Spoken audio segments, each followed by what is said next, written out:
sensorinya, kita sudah mempersiapkan ininya, seperti itu. Nah, kita bisa melakukan aktivitas, ini cara lain ya, kita bisa melakukan aktivitas membuat simulasi bermain cukur rambut, atau kita membuat simulasi bermain menempel.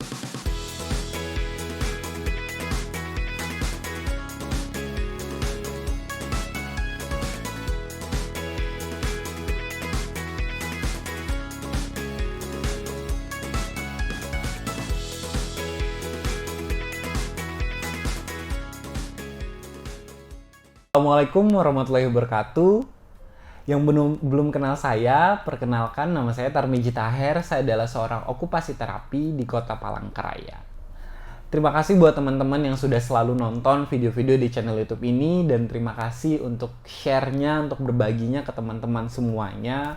Semoga video-video ini bermanfaat untuk kita semua.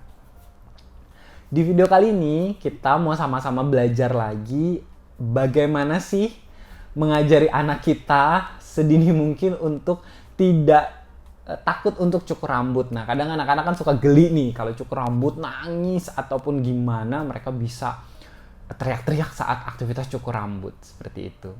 Nah, langsung saja kita masuk ke videonya.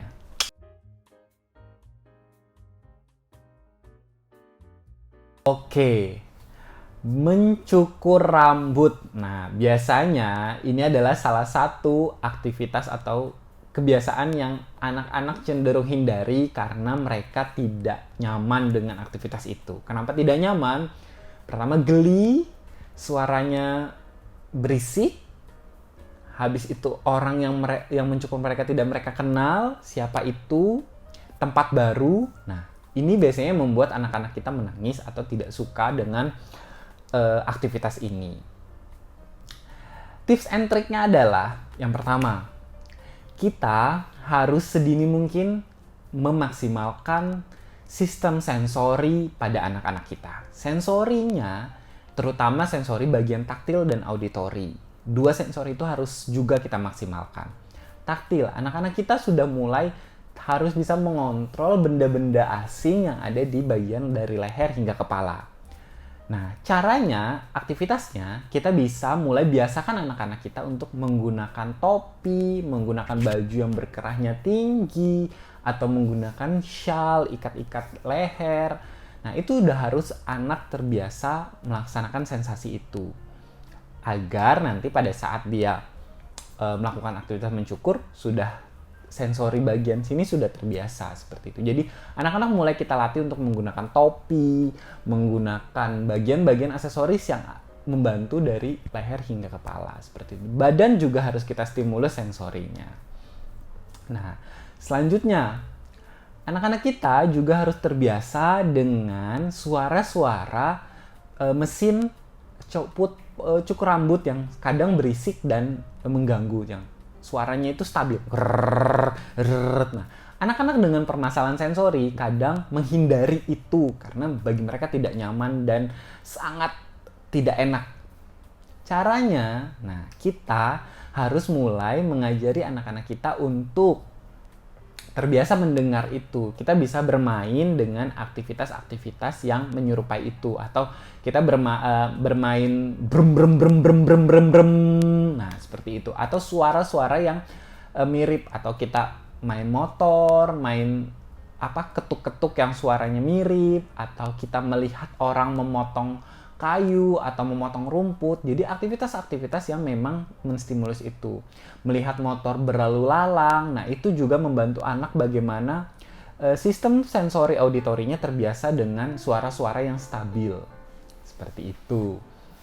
Selanjutnya, nah, anak juga harus punya modal untuk mengontrol dirinya lebih baik. Jadi biasakan anak-anak kita untuk bertemu dengan orang yang bukan dari lingkungannya, atau orang-orang yang baru, orang-orang yang baru mereka kenal, baru mereka lihat, seperti itu. Jadi agar mereka punya kepedean bahwa tidak apa-apa, orang tidak menyakiti kita, orang tidak mengganggu kita, seperti itu.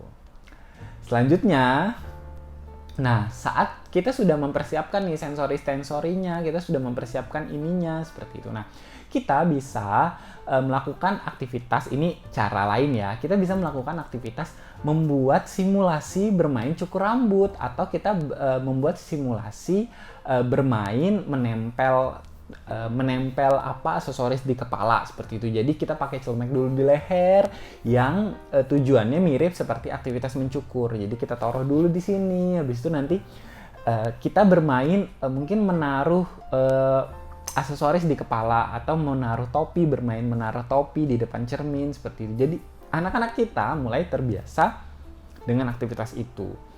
Atau kita bermain jepitan, kita taruh di sini, terus jepit baju, anak mulai coba melepaskan jepitan baju itu, seperti itu. Nah, lakukan di depan cermin agar mereka melihat aktivitas itu dan agar mereka tahu bahwa oh, aktivitasnya seperti ini, seperti itu. Nah, selanjutnya tahapan kalau misalnya anak kita sudah kita ajari itu, bagaimana sih tips and triknya kalau kita sudah sampai di tempat cukurnya? Oke, datanglah lebih awal dari waktu anak mencukur. Jadi anak punya waktu untuk memahami situasi tempat itu juga. Kondisinya, misalnya anak kita sudah punya keterbatasan mengontrol diri terlalu banyak orang, mungkin kita cari yang waktu yang agak orang itu tidak terlalu banyak tempat itu. Datanglah lebih awal, biarkan mereka untuk relaksasi dulu tempat itu, mereka boleh ke sana, boleh mengenal tempatnya dulu, mengeksplor dulu. Kenalkan mereka aktivitasnya apa, kasih tahu mereka, berkenalanlah dengan yang mencukur, keluarkan suara yang ramah atau oh tidak apa-apa, seperti itu. Lakukan aktivitas itu. Kalau misalnya anak kita tidak ada permasalahan seperti itu, bisa datang lebih awal juga, atau buat mereka kondisinya nyaman. Jangan langsung blek duduk seperti itu. Nah, itu mereka panik seperti itu. Nah, juga selanjutnya mungkin orang tua bisa mencari tempat cukur yang suasananya menyenangkan bagi anak-anak. Sekarang tuh banyak eksplorasi barbershop atau tempat cukur yang sangat anak-anak sekali. Mungkin disediakan mobil-mobilan atau disediakan TV untuk anak bisa menonton seperti itu. Nah, itu juga bisa salah satunya. Trik selanjutnya mungkin bisa juga anak dipangku oleh orang tua. Nah, saat memangku ini kita usahakan kita juga tenang, kita jangan semakin panik atau jangan apa. Tujuan memangku adalah untuk menenangkan mereka. Jadi kita mengedukasi, tidak apa-apa, coba dilihat, coba dirasa. Itu di cermin ada fotonya, tidak apa-apa kan? Tuh di cermin ada kita, tidak apa-apa kan? Nah, seperti itu. Tapi kalau anak bisa duduk sendiri itu lebih baik, tidak usah dipangku, seperti itu. Dan lakukan aktivitas ini dengan tenang, dengan menyenangkan, itu adalah kunci dari semuanya. Perkenalkan apapun aktivitas itu kepada anak, jangan dengan paksaan dan jangan terburu-buru kita melakukan aktivitasnya. Karena toleransi diri pada anak-anak itu berbeda dengan orang dewasa. Orang dewasa sudah terbiasa, anak-anak mereka baru mengetahui aktivitas itu.